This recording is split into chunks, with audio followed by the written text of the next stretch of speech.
Hello, everyone. Welcome back to Blood Lament. Welcome to Session 3. I'm your Game Master, Esper. Got these four guys with me again. One of them's a little different than last time, but we'll get into that. Why don't you guys introduce your characters briefly, and we'll do a kind of short recap, and then I'm eager to get back into the dungeon. Hello, my name is AJ Pickett. You can find me on YouTube, pretty much mostly.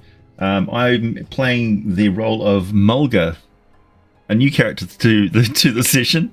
Mulga is a Warlock with a mysterious power over some crystal orbs. My name's Jared. I'll be playing Atticus, the human sovereign Paragon, with his Ichoriite companion Remus. Hello everybody, I'm JB, better known as Drop the Die everywhere online, and I will be playing the Ichoriite fighter Gladiator that you can find in Esper's new Emporium Esoterica. Cynus! Hello everyone, I'm Dimos, and I will be playing Grazam Vlaxma, the Swamp Dwarf. He's a cleric, having the Majesty domain, which you can find in Esper's book. If anyone's interested in said book or this adventure that we've been playing, just go to esperthebard.com or follow the links down in the video description. The adventure is there as a PDF, and the adventure uses content from the book, so they're connected to one another. You all have traveled to a neighboring kingdom, to Tarabir Palace, which has been beset by one hardship after another and is in a very deteriorated state at this point in time, which is dragging the entire realm down with it. You have been sent by Queen Pickett, better known as the Sorceress Queen of the neighboring kingdom, your kingdom, Queen of the Golden Palace, to investigate. Specifically, you are looking for a Miramon Dahaba, who was a friend of Atticus's, because he went here to do his own investigating about 3 weeks ago, and he has not returned. So you delved into the Undercroft last session, and you found there were kind of two different ways to go. You went one way that led to a menagerie that was in a very unkempt state, and there were monsters. There were two slime creatures that had on hyena, or that were inside of hyenas, kind of using them as flesh vehicles. And then once you got down to this larger, lower chamber, which it seemed like it used to be a big shrine that had been converted into a menagerie for larger beasts, you encountered a horror. A giant, two-headed monstrosity with long forked tongues that grasped onto eyeballs, and it said some things of it seemed to have a great deal of shame and at the same time rage and bloodlust. It seemed quite conflicted, and a bloody battle ensued. Gwax, we got to just take a quick moment here to mention Gwax, who had a couple great ideas. One was to open up the cage door, which there was a hungry saber-toothed tiger on the other side of it. And the other idea, probably the better or at least more intense idea, is you called this monster by its name, its actual name, the late, I shouldn't say late, well, I guess they are dead now, but at that time they weren't, Prince Obar and Obaya, twin princes of Tarbir Palace that supposedly had been locked away in the dungeon for many years, many a year. And by using its actual real names, it went into a frenzy and targeted you. And sometimes your character figuring out what's going on with the story is not a good thing. I would like to actually appreciate Gwax for a moment, because not only was that ingenious, it was just from a strategical standpoint, you absorbed so much damage. And even though you had a probably miserable last minute or so of your life, you spared your party because the thing seemed to have a hatred towards Grazam, the cleric, for some reason. And that fight could have been much deadlier. And also, I like the moment where Cynus threw his dagger and completely destroyed the sliding bar on the door, and it let the saber-toothed cat out. Cynus knows how to do one thing. Stab stuff. You also know how to intimidate people. With one of the sickest intimidations I've ever seen. Somebody got voted for inspiration. AJ, were you? I think you got voted for the inspiration. Yeah, for the last part, not for the bit with my character going over the building for some reason, but we'll just glib over that. So some bad ideas, some even worse ideas that seemed good. Gwax was an experimental fellow, a lot of panache, and so you have inspiration. Make sure to spend it this session. All right. Let's return. Actually, let's return to the map. Let's go back to the map, everyone. Here we go. So we are going to pick up exactly where we left off. The creature has been, just annihilated. Cynus kind of eviscerated it, like disemboweled it. And then it's this giant mutated thing transformed into two separate men that look to be like they're maybe in their early 40s or something. They're dead and bloodied and eviscerated, but they lie there on the ground. This right here is a celestial servant that Grazam has called upon. It has a crocodile type form. This is a spiritual weapon that Grazam invoked. This is the saber-toothed tiger. And the thing goes to, like grab onto one of the corpses. It looks quite hungry and famished. Does anyone have any immediate response or reaction to that? I'm going to try and collect Gwax's head. Atticus will run over to wherever the head is. So Atticus is more concerned about the remains of Gwax the Daring. Does anyone have any specific care or concern about this cat that looks like it's going to drag away one of the dead bodies to feast upon it? Not even a little bit. Earned. Well All right. deserved. The cat sinks its teeth. I'm going to remove that because that's not actually what that is anymore. The saber-toothed cat, it quickly bites out, grasps onto with its fangs one of the dead princes and drags it. I think over here. And you hear the sounds of bones crunching and flesh being rended. I approve. Is there another body there? There's the Yes. second Yes. body. Yes, there is. After I collect Gwox's head, I'd like to look over the other body and see if there's any. Is it wearing clothes? Is there any discerning emblems or symbols on its body? There are no clothes, no emblems, no jewelry. It is a man, human man, tan skin, got a really dark olive tan skin, dark hair, dark eyes, bushy eyebrows. He looks, you would put him in his 4th decade, maybe early 40s at the most. And he's badly wounded. He has cuts. He especially has cuts like all over the lower abdomen and his legs.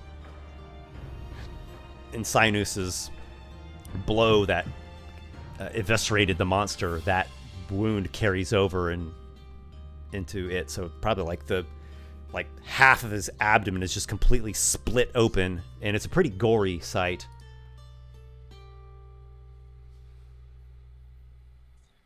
I'll pick up Gwox's head, and you see Atticus shudder for a moment as he says, "We've lost a friend. We've got to find Miraman. He's somewhere. Come on, let's keep going."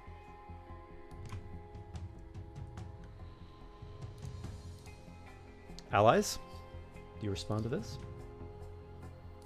I'm walking towards Gwox's corpse.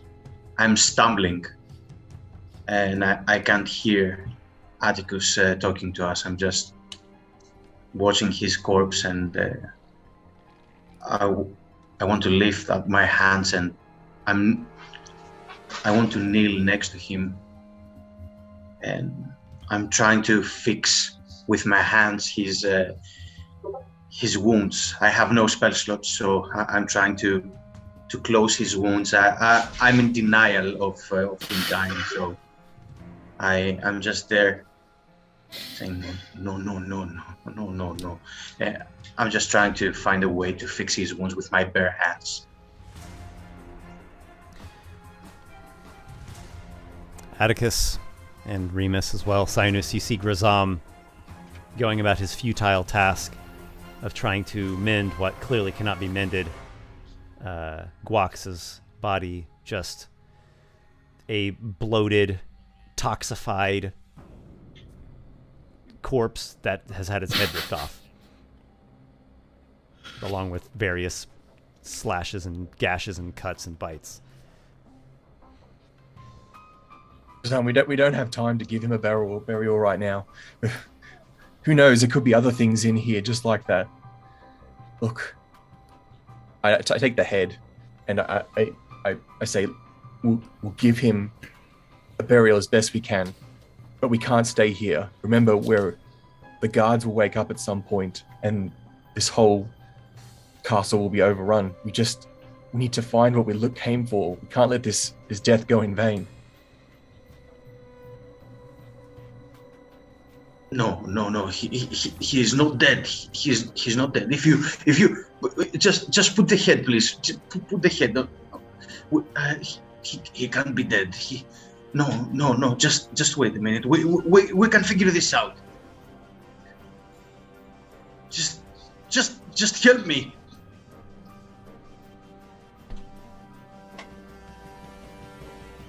Cynus, how do you feel about this? You are a Pretty follower of unceremonious. the god of battle, the Blood Khan. Pretty unceremoniously, Cynus puts one bronzed sandal on the prince's chest and grabs a handful of his hair and cuts his throat open and tears his head off. just like Atticus walking around carrying Quox's head. He holds it up and looks at it, nods at his work, and then ties some of the hair to that empty loop on his belt from the dagger that he gave Remus. Doesn't seem to care about the blood at all, and he looks back at Grazam, whom I'm imagining is too busy to really notice. And though he has no lower face, Cynus has this deep look of pity and disgust on these bronze eyebrows beneath this massive basket helmet. The idea that someone would deny death and fight so much against it, especially for just a piece of meat. For Cynus, Guax is gone. Like, it happened already. It's just a pile of meat for this tiger who fought bravely and is now free. So for Cynus, he says, "We must move, as Atticus has said. Bring it along if you wish to collect corpses," he says to Grazam. "We must not stop." I'm looking at both of you with disbelief. So we're just going to let him here with no burial, with just on the cold stone next to this thing? Remus will speak up and say, "He has served. His duty is fulfilled."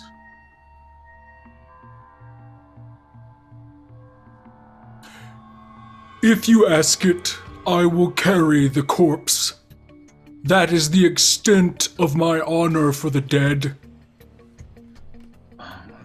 Yes, and I will help you. So we can take it out of here. We're going back, right? We haven't found Miramon yet. We haven't found anything aside from these two princes that were supposed to be locked down here forever, turned into some sort of monster. What? I don't even understand why would this? I mean, they were prisoners, but I don't remember them being transformed by anything. I don't understand what this place is anymore.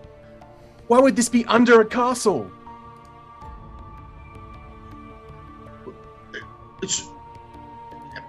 Am I hearing this right? You want to continue? We're half dead. If Guax died, what did he die for? So that we can leave and get out of here. Well, if you want to leave without answers, then go right ahead. But I've got to find Miramon. I've got to find something. And Atticus will run towards where the beast came from. There is a passageway to the north. It looks like it had a quite heavy fortified door there, but it has been ripped up, broken, along with some other sections of this whole area. Atticus and Remus begin to head in that direction. Grazam, your spiritual weapon times out. Your servant still continues, though. It will stay with you for about an hour still.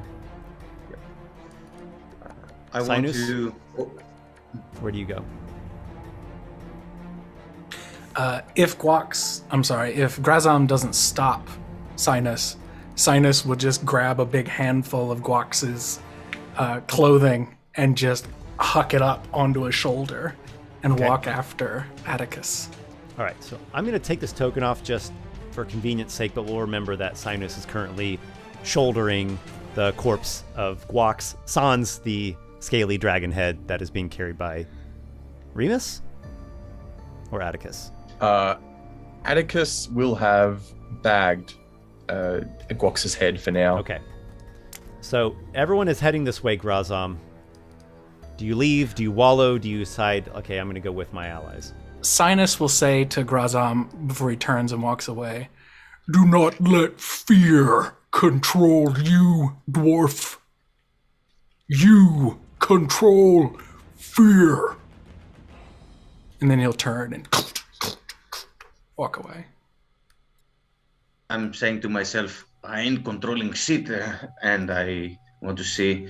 I'm hearing the Cybertooth just eating, so I'm just jumping, and I'm running towards the other guys, just watching my back, and I want the divine crocodile being there behind me. Behind you. Okay. Yeah. We're gonna briefly pause this scene that we're getting into here for a different one, but it should just be brief.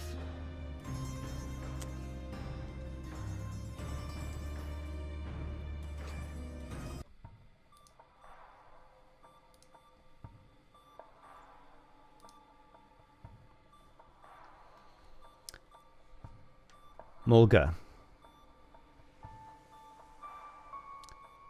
you are awakened by a hand jostling your shoulder and a voice, a familiar voice of Yakal.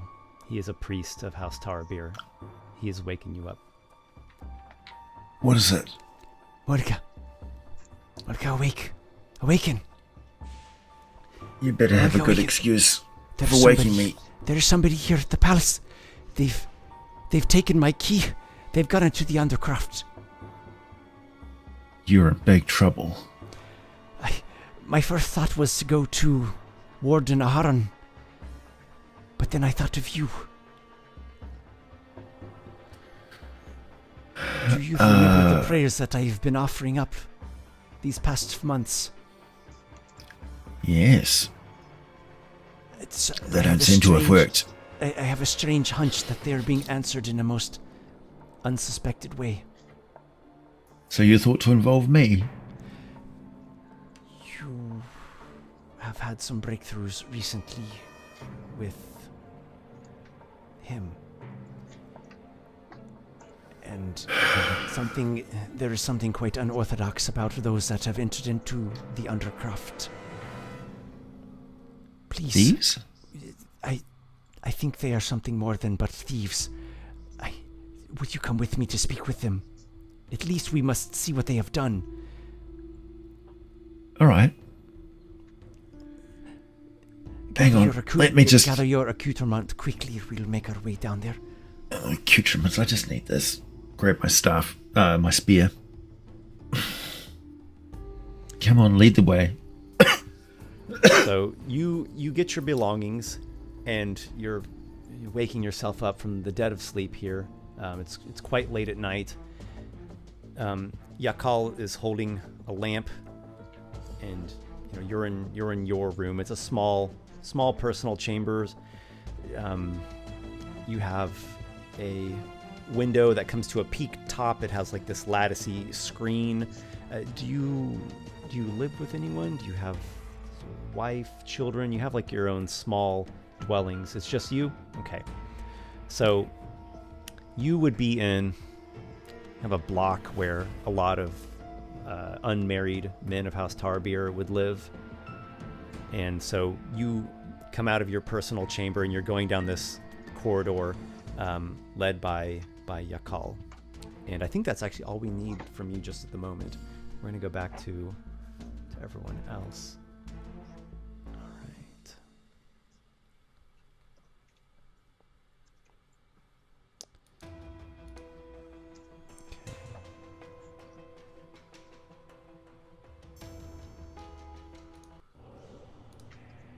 The rest of you have ventured down into a rather fetid place.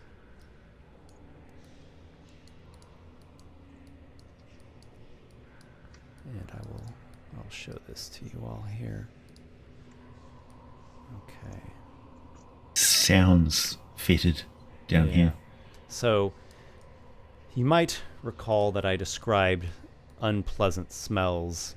It began with the menagerie. There was this smell of decay and dung. And it got worse once you came down into this larger hall where the massive battle ensued. But neither of those locations compare to the rankness of this den. So you've basically stepped out of what was a partially ruined but otherwise regal architecture just through this crude tunnel, and it slopes down, and there's just this awful stench emanating from below. It is not lit in here. Does anyone have a light source? Atticus still has the lantern that he borrowed from the guards. Okay, you want to use that? Yes, please.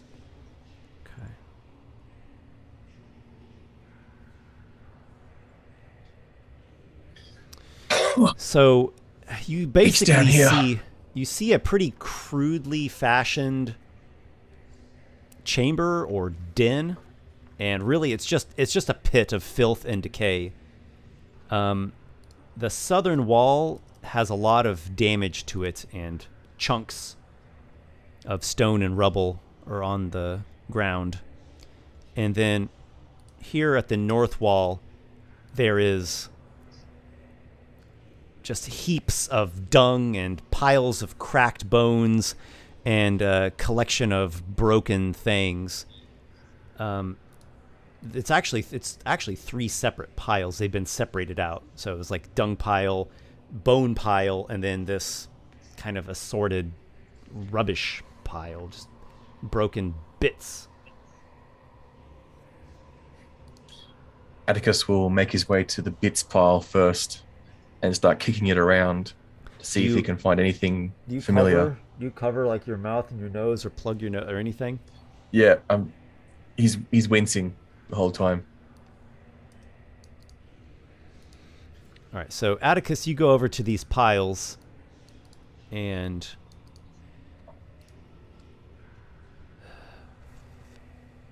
what are you thinking? Hold the lantern up, and I start maybe with the tip of my trident and just start pushing it apart.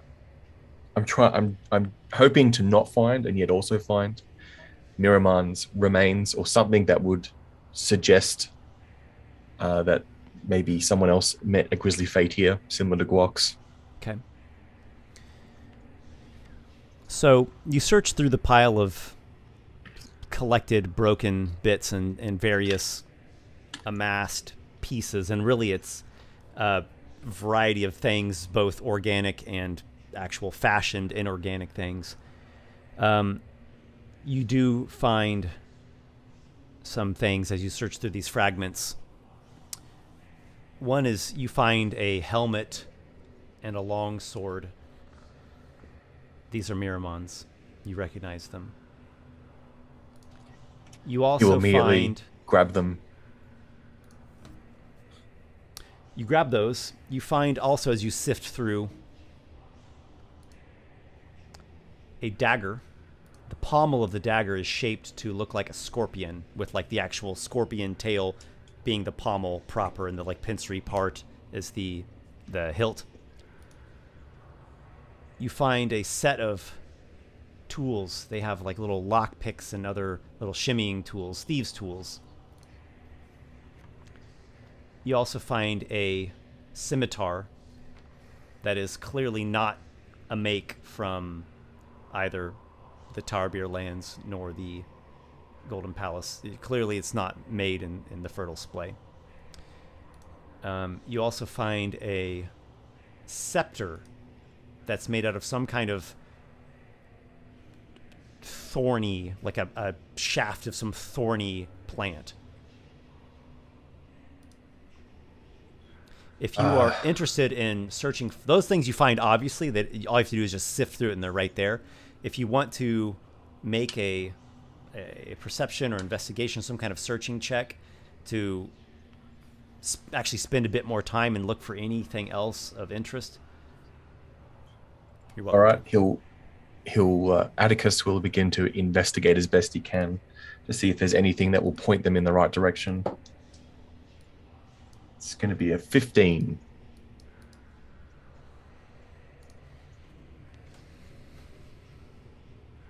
you're sifting through, and there's just like a bunch of junk and broken fragments, and the smell is just awful. And it's eventually you feel like you're wasting time. The rankness is starting to get to you. Your eyes are starting to water. Atticus will collect. He'll grab the helm, the long sword, the dagger, the thieves' tools, and the scimitar. And the scepter, the thorny scepter. Yeah, he'll grab the thorny scepter as well. If it looks, and then he'll make his way back to the group and go, I think this was the as was described. The scorpion came with Miraman and a druid of some sort. I think they've been here. They may have perished already. I don't know. And I present the items to everyone.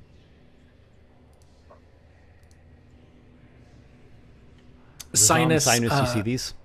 Yeah, Cynus takes the dagger and gives it a once over. Does it look like it's been bloodied and used, or just discarded here? Yep, there's dried blood on it.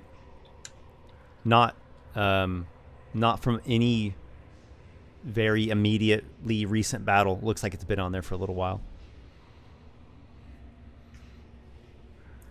So he'll make that comment and just say, Used. Left to dry. How long ago was Miraman here? When you spoke with Queen Aket, Miraman had been missing for 20 days. You all spent about 3 days traveling. In addition, Miraman's helmet and sword have dried blood on them. The scimitar is not bloodied at all.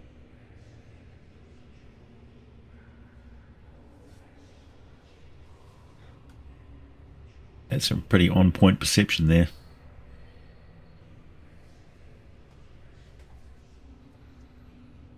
Well, this is proof that there was a fight here. Hopefully, they weren't killed and eaten like the rest, but he thinks back. At the entryway, there was a second hallway, wasn't there?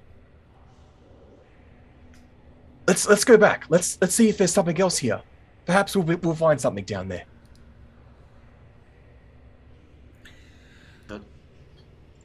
That's where the monster, the princess, came from, right? We're back at the doorway. Before we had a choice to go left or right, and we chose right. Yes, but wait, maybe there is something hidden here. It's rank in here. I can barely see straight with the smell. Cynus, with a corpse slung over his shoulder, like the whole left side of his body is completely streaked with human blood at this point. Yeah. A head hanging off of his waist. He says, Do not cling foolishly to hope, but we shall look if you deem it necessary.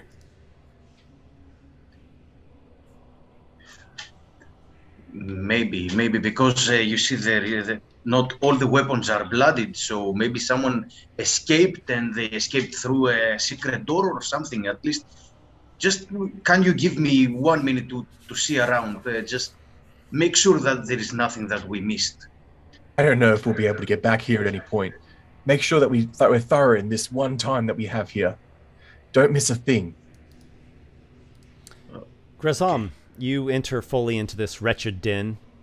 It doesn't bother you as much, though. Not only are you a rather swampy fellow yourself, you are a dwarf. Dwarves are naturally resistant to poison, which would include all kinds of off-putting morass such as this.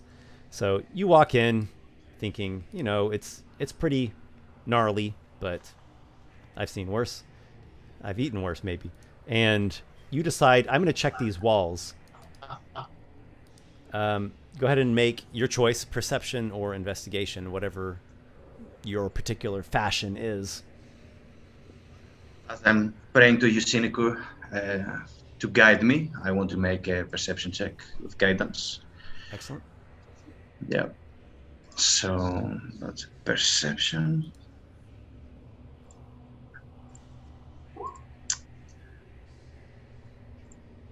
Oh, that's a natural one. For a total of 7. Whatever you're looking for, you're not finding it. Okay. Cynus, any final thoughts or actions that he would do here? I know he's not much of a investigator type. Yeah, not particularly. He believes that he will stumble onto what is fated to be stumbled upon. So he mainly just takes this dagger and slips it onto the loop through the hair of the head that's hanging on his girdle. The only open loop, he slips the dagger there. And he'll walk up the stairs to make sure nothing else sneaks up on us and traps us in this fucking hellhole. All right. He keeps an eye out for the tiger, knowing you can't trust beasts. You all leave this wretched den and make your way through. You hear the sound of the tiger still feasting, though it's in a different location. It seems like it's coming from the west side of the room now. But as you cut through the center of the old temple converted into menagerie, you do not spot it. And I'll move everybody back to this entry chamber here.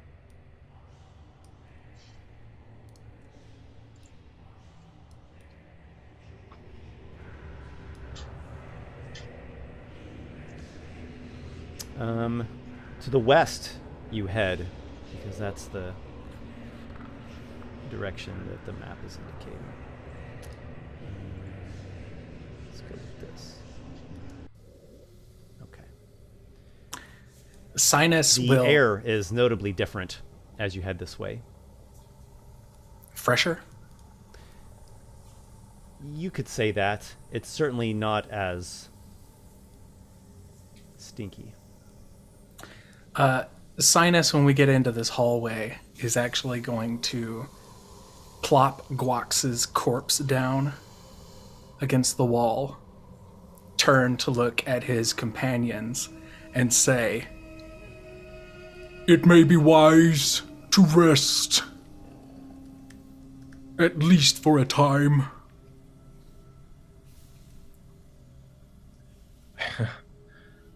I guess. How long has it been since we've been down here? An hour? Maybe 2? When did we get 11 here? minutes. 11. All right. Okay. Maybe just a moment. We You can have defend- not been down here quite a full hour. It's probably close to it. We can defend this hallway easily enough, and we know one side is more secure. and he'll sit with like his arm on Gwax's corpse against the wall with his feet kind of pressed up against the other side of the hallway.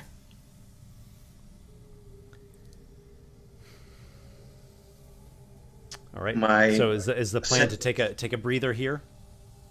Mm-hmm. And I want my celestial servant to vanish, because it's ability to vanish and guard the eastern entrance. So if anything comes for us, just The protect. celestial servant fades into ethereal invisibility, but you are aware that it is still present. Okay. Well, you all are resting, and you are wounded. You're quite tired, sapped, shaken even. You've been at rest for perhaps some 5 minutes when you hear the sound of the door opening.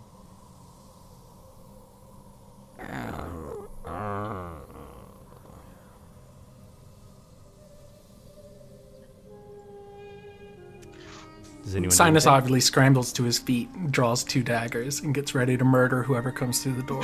Okay. Remus will like nudge Atticus and be like, "Attend, something is here." Atticus stands up, draws Miramon's sword, and picks up the lantern, shines it up there, up the staircase.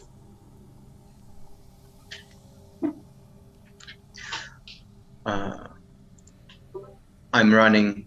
I just want to hide into the corner and have the Celestial Servant can come in front of me. Yes.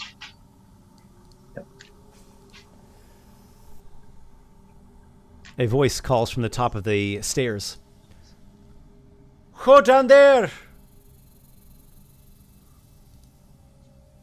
Remus will say, "It sounds like the priest, the one who attends the door." Atticus will pipe up and say, "What? He's back already?" Cynus stops bristling because he believes the priest to not be much of a threat. Could there be a hearty slapping sound coming from up above the stairs too as Mulga goes, "If you wanted me to negotiate, then let me do the talking." Guys, there is no need for violence. I grab my companion's any weapons that he's carrying. He does not carry weapons, at least not that you've ever seen. All right. Well, I'll grab one of my daggers and I'll throw it gently down the stairs. Be at ease down there. We are to speak, if you would. Shh. Shh. I just throw the dagger down the stairs. We're not interested in fighting. Then come Does down anyone- and show does anyone yourself. respond? I come down the stairs. Stay there. Stay there. So you all see 2 figures come down the stairs. The first one you saw before, Cynus got really up close and personal with him. Is an older man, definitely in his 50s. He has a bald head, dark gray beard. He wears a silken priest robe and a holy symbol of Matristrianism. He holds a lit lamp in one hand, and his eyes, widen in surprise when he sees you all. And along with him is, what do they see? Something else entirely. Almost the polar opposite of their friend there. He's somewhat like, he gives off a bard sort of vibe. Well, his codpiece does. But what really strikes your attention is that his hand is automatically just moving 2 crystal spheres as he regards you closely and says, "Hi. You're not what I was expecting." I told you they were a rather unorthodox bunch. So, is it you who put the curse on these weird things in here? Is it you Oh, who caught all these no. tortured things imprisoned No. here? No. No, this is news to me. I just knew that this place stank and was wise enough not to come down here. So What as did you far as- find? As far as you know, Mulga, the menagerie is currently sealed because there was an animal escape. And everyone is waiting for the high priest to return to give some...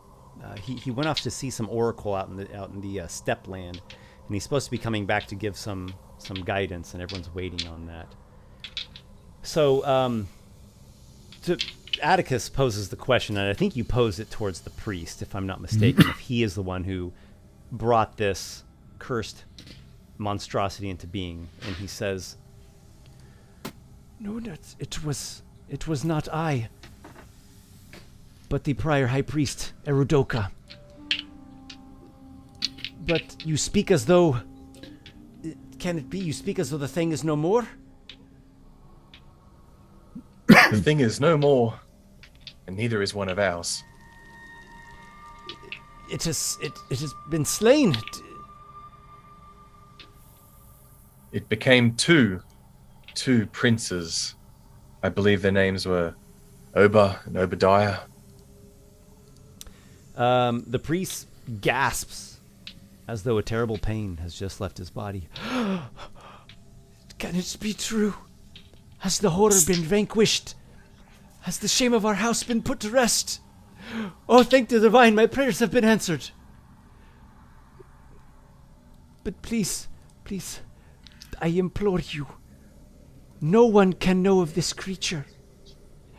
Tell not a soul. This is a truth that is too terrible to bear. Actually, this might be useful. He points to Cynus's belt with the severed head and says, "Oh, so this is the prince. Is that what the prince looks like?"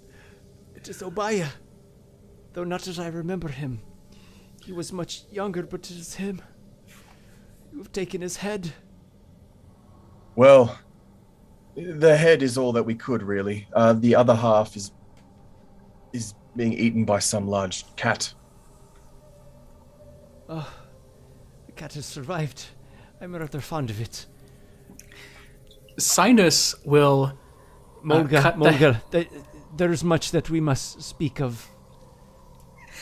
Cynus will cut the hair free and take the head, again, by the stubble that's left, and walk up to Mulga, to the priest, and look the priest straight in the eye. He does not hold meet the your gaze. hand, hold the severed head out for the priest, and say, Your sacrifices have brought you glory. The sanguine blade answers death with death. Champion of the God of War, I do not meet this gaze of yours. Please, put that away. It is too much to bear. Take my gift. Perform your rites. Have your grief. If you would bear it for now, it is not for my hands to touch. he nods slowly and then turns and looks at Mulga and pulls the head back. Says, How old then is I Mulga? shall carry it. What is Mulga's age? He's mid-30s. So, Mulga, you have memories from when you were adolescent, or we probably would say a young man, of these two princes, Obar and Obadiah, that you know they were imprisoned in the dungeon for murdering a priestess's son and her. They first killed the son and then they killed her. Yeah, they sucked. They were a difficult issue about the palace, to put it in diplomatic terms. Yeah, you do not talk to the members of the press about the princes. Has to go through management first. There is much that is not known, neither by you, Mulga, nor by people at large. It's but a few that hold on to this terrible secret. He nervously looks up the stairwell, almost like to make sure there's no one standing in the shadows, eavesdropping, or almost like expecting that someone will burst through the door and stumble upon this conversation. 2 decades ago, Princes Obar and Obadiah killed a priestess's son during a sparring match. Mulga, you will remember of this. She confronted them with great wrath and invoked the ire of Zamanker, the Forge Master, one of our 2 gods. She pressed a magical gaze upon them, but they grabbed her before she could complete her invocation and put her eyes out. And then they slew her as well. It is terrible for me to say this, but these two brothers, they were monsters from the beginning. They were rather cruel and violent-tempered. They were a mockery of the sacred traditions of Tarabir. Eridoka, he was our high priest at the time. He wrought terrible vengeance upon the princes. He had 2 heretic priests at that time held in the dungeon, and he had been waiting for an appropriate doom to put upon them. He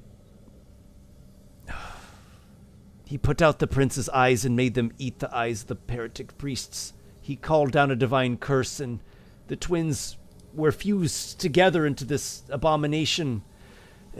We called it the Obaradon. We sealed it away beneath the lower menagerie and fed it scraps and animal rations through a tiny slot. But very, very few people, even those of our own house, know of the Obaradon. It is a horrific secret and a heavy burden that we bear in silence. One we no longer have to bear thanks to you.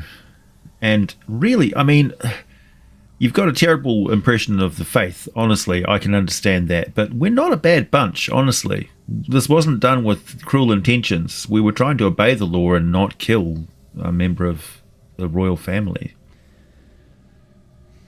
There's So, been much debating of this topic, Mulga, amongst myself and the other of the priestly caste that are Well, in the know. history will judge us, I suppose. This famine, the problems in Tabir, is this related to what's going on down here in this menagerie? For certain. All evil seems to be related. Eridoka beseeched the gods to curse the wicked princes. The curse fell upon him too, and by extension, all of Tarabir. But my question is why? We have asked this time and time again. Why did we deserve this? I will tell you that shortly after this curse was invoked, that is when the war erupted, and it seemed that the Obaradon was going to be largely forgotten. But a few years ago it managed to break out of its den. It stalked the palace for a time, killing and devouring people. Eridoka and his comrades, they drove it back into its lair, but during the struggle it killed Eridoka along with one Hierophant and a guardsman. Mulga, you must forgive me. The plague that struck us was no plague at all. It was the Obaradon stalking our palace, killing members of its own family. The plague was a story. It was a cover-up. We could have done something to stop this. Well, Eridoka did stop it, so we thought. He paid with his life to put it back in its lair and beat it into submission. A stronger door was set in place. We thought that the second door would hold forever. It was most fortified. But somehow it escaped again recently. It killed a servant that went down to feed the animals. Luckily, we became aware of the escape before this abomination got out of the Undercroft. The current high priest, Eshak, he put an abjuration over the back entrance, and he is seeking guidance from the oracle in the Seka Flats. Once more, your order hides behind scripture and veils its cowardice. I'll have no more part of this. I take the religious symbol and I tear it off my neck and throw it on the floor. You must not do that. Mulga, no. I'll have no more part of this. This is not an easy decision for anyone to make. If the truth of this would get out, it would be a burning scar forever on the conscience of our people. It would be too much to bear. Then maybe it should be. Some things must remain veiled. And some things must not be hidden. If it had been exposed from the start, that monster would not have killed innocent people. Some things must not be done at all. You rotten, useless pieces of flesh and bones. You had it coming. All of it. The thing you created, that you called a thing, had two souls in it that were being tormented from this abomination, from this curse. And you knew about this, and you did nothing. What was I to do? Defy the High Priest? Defy the Hierophants? Was it our place to destroy this creature that the gods saw fit to make? Was it our place to end their life? Should we kill our own kin, horrible though they were? Oh, so that was better? Huh?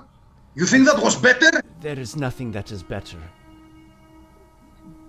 I have prayed for the end of this plight, and I do believe that it is Amanker and Ulqua who has sent you all as deliverance from this curse, and I give praise to the Divine for this. No, you just wanted someone else to do the job for you, so that you don't have to decide. You should be ashamed for being called a cleric or worshipping a deity. It's worse than that. I could have done something about this, and they deliberately hid the truth from me. That is why I brought you here now, Mulga. A little bit too late. Yes, perhaps. Look, this judgment that we've been passing upon Tirabir, you can make up for it. We're looking for someone very important. His name is Miraman. He came here with a druid and a scorpion woman. They came here to figure out what was going on under this castle, and we're looking for them now. Have you heard of them? Have you heard of anything about them? Miraman. And I present to him the helm, the longsword, the scimitar from a foreign land. And I say, does any of this look familiar? Do you remember someone around Tirabir, No. that might have been carrying these? No, I saw no one of this sort, and I constantly am checking, almost to my own detriment. I lack for sleep, this obsession that has taken hold of me. But no visitors of this sort have come to Tirabir Palace in recent weeks. Is he lying? Unless they came in secret. When did he come? Over 2 weeks ago. Do you know? Probably closer to 3 weeks. 3 weeks. That would align with the recent escape of the Obardin. That is quite a coincidence. So you're saying that we're the first ones to come through this door, to come down here. It's been locked this whole time? Yes, as far as I know, it has been. What about this staircase here, this hallway? Where does it lead? Is this leading up to the castle proper? No, that leads to the crypt. The crypt. Yes. So the castle isn't joined with the Undercroft. No, it is not. So how did this thing get out? There must be a secret passage here somewhere. Well, there was a lot of destroyed cages and smashed doors and deep gouges. So I assume that... I'm going to just step in for clarity's sake, because there's a lot of different bits of information floating around, but I think your characters would have grasped onto this. The time in which Miraman supposedly came here lines up to this Obardin creature's breakout. Then the High Priest Eshok puts a seal on the back door and leaves to the Seka Flats to find, like, this thing is getting out again. It's killed one of our members again. And he's saying that door was very well fortified, that was sealing in the Obardin, and it had been, well, it was broken now. But I don't know if your characters are saying this out loud, but in your mind, it really syncs up. It's like, it seems like Miramon came here, infiltrated, and that's what released the thing. The timing of it is, it fits completely. Well, whatever Miramon was doing down here at that time must have been important. How this monster got out, we can probably find some evidence of it somewhere here. Maybe in the crypts. What is this? These tools here. He points to the thieves' tools. He says, he did come here with a treasure hunter of some sort. Instruments. Someone with more. Locked doors. I assume this door. He points up the hallway to the large door. Miramon released the beast, Atticus. He is the one who set it free and got himself killed in the process. Don't say things like that. You Miramon's know still it alive. to be He's somewhere. true. Look, we've got to keep looking for him. Okay, it's important. You are welcome to look through the crypt. I would just ask that you do not grave rob. Don't take anything unless somehow it is necessary for the task at hand. Cynus whirls on the priest and says, You think me a thief? I have said nothing of the sort. I merely wanted to be clear that it is holy ground. And be warned that there are a number of wards amongst the tombs. If one of you is able to detect magic, it would be wise to do so. If you detect abjurations, these are magics to either seal sarcophagi or to prevent bodies from having malodor. Necromantic effects deliver tomb curses to those who would rob, and conjuration effects summon tomb guardians. I can give you the password to Eridoka's tomb, which will allow you to bypass its wards. Eridoka's entombed here. Of course, Maybe that will yes, give us some all answers. of the high priests are. Well, come on, let's go. Let's see if there's anything else of interest in this crypt.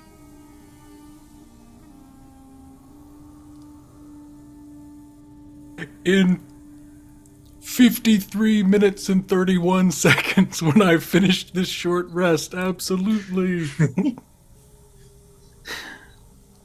I don't know, how long has it been? Have we been resting this whole time or no? You're kind of halfway through it, yeah. All right. One of the So does somebody have the ability to detect magic? I have the ritual. Okay. Detect magic. All right. Do you want to do the ritual? Yep. Okay. Yes, I won't. Yes, I do. So you perform that. So now we're kind of 40 minutes into a short rest, and you reach out with your psyche, now able to pick up on magical effects within 30 feet of you, and right here where you are standing, you can tell, like, oh yeah, that door is quite warded, and here and there, spaced out on the wall, there are these sconces with ever-burning flames. And according to Yakal, the priest here, if you come across abjurations down there, those like seal tombs shut, and they also preserve, not preserve, but rather prevent bodies from stinking as they decompose. If you come across something that has a necromancy effect, apparently that's a curse that gets imparted onto those that disturb the graves, and a conjuration effect would summon a tomb guardian. Yakal has told you a password for Eridoka's tomb. He says, Though the flesh withers, the spirit persists. Speak this phrase at Eridoka's tomb and you bypass the wards. What's the phrase again? Though the flesh withers, the spirit persists.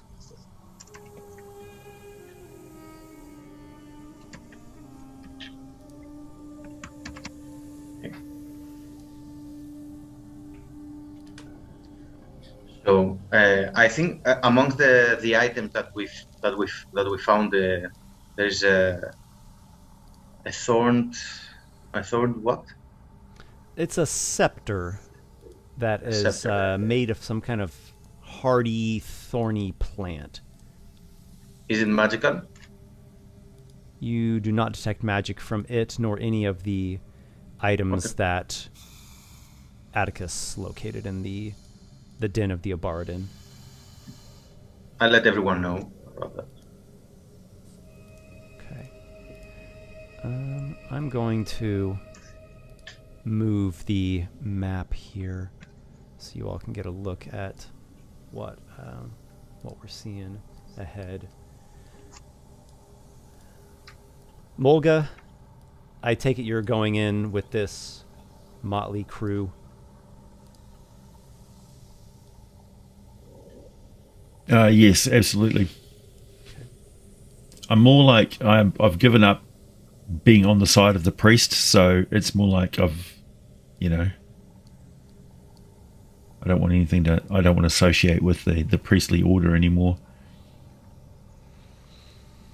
Mulga has a look of disgust upon his face, and truly the news is disturbing and difficult to bear. Also, now that I'm with that group, rather horrifying. the detection of magic will show that the magic of my spear is now cast a faint shimmer over the entire party. Is there any obvious apparent effects to that? Or is it too subtle to really notice anything? It's too subtle. It's a spear of warning. So this basically means that you're prevented from being surprised. Oh, wow. That's very helpful. So you all head westward. Yakal remains in the back, and he'll speak up here and there. And the air in the crypt is quite different than the menagerie. It's cool and it's dry. It doesn't have that moisture and dripping atmosphere to it. It smells of salt and spices. And there are a number of sarcophagi that are arranged in carefully placed positions. Pillars rise up to support arched ceilings.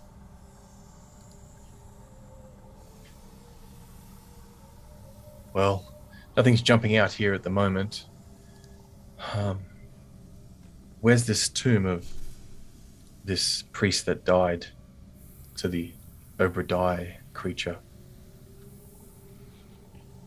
Your call will show you to the tomb of High Priest Eridoka. Okay. Give me just a moment here. All right. It's up here, I believe. Yes. I'm just going to put all the tokens there, and you guys can do what you see fit. It's this one here, actually. There's an alcove that is adorned with friezes, and the stone tomb, the sarcophagus here, features ornate stonework. Inscribed into the alcove is the name Eridoka Tarabir. And you see names of others as you pass by them.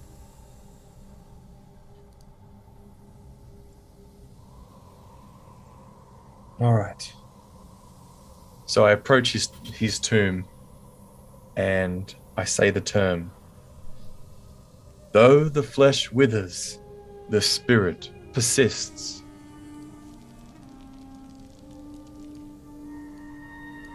Atticus, you approach the tomb and you say the passphrase. Do you open the lid?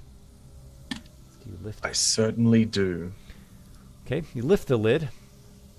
A heavy stone lid. And Atticus, not Atticus, but rather Grazam, you can tell that there is indeed the abjuration, necromancy, and conjuration, all three on this tomb. But none of them trigger, with Atticus having said the passphrase. Inside, you see the remains of the high priest. Bones, really, by this point, is all that they are. But the smell just smells like spices and incense. And the bones, the desiccated husk in there is wearing fine robes, has a golden holy symbol of Matristrianism, and an ornate headdress set with bloodstones.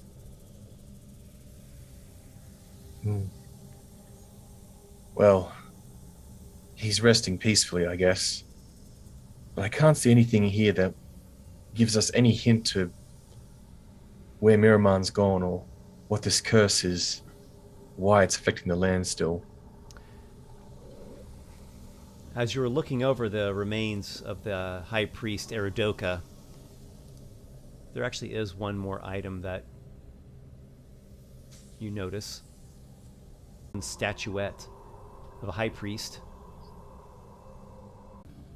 Small thing, maybe 8 inches tall or so. Still in its original packaging.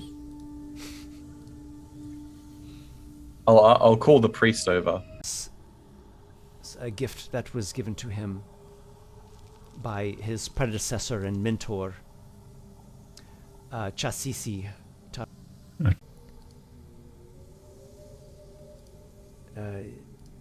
If you believe it's so,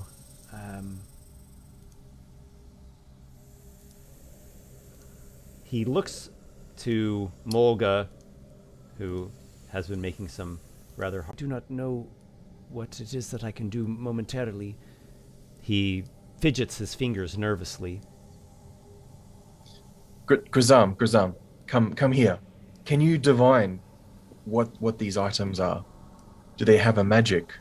Perhaps something that can see